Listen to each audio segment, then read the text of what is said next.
In today's video, I'm going to teach you how to use GoCharting Heatmap.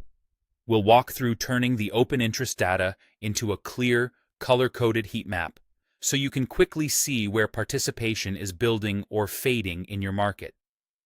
This is especially useful for futures, but the workflow is the same regardless of the asset you're analyzing.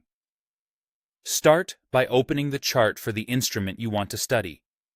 Make sure you're looking at a time frame that matches your trading horizon, because the heat map will reflect the density of activity over that period.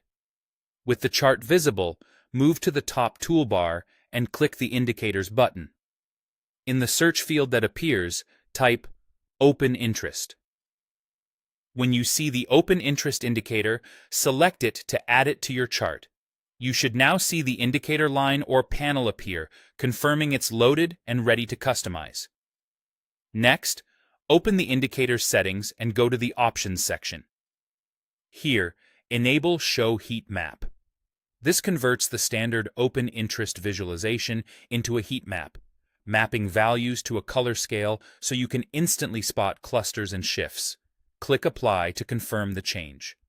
You'll notice the chart now uses color intensity to highlight where open interest is heavier or lighter, helping you identify zones that may matter for liquidity and positioning. To make the view truly actionable, move to the Appearance section. Begin by adjusting the color threshold. Think of this as the sensitivity control for the color scale.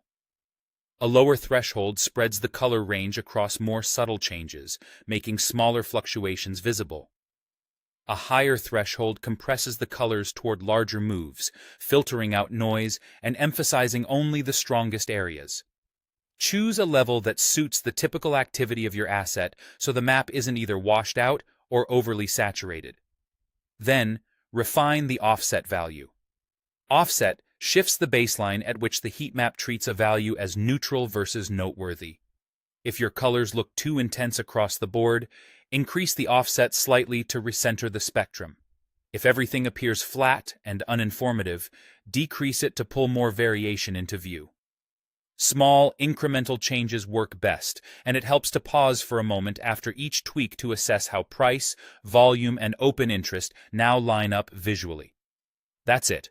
Open your chart, add open interest, enable the heat map and apply it, then fine-tune the color threshold and offset until the picture is clear and readable.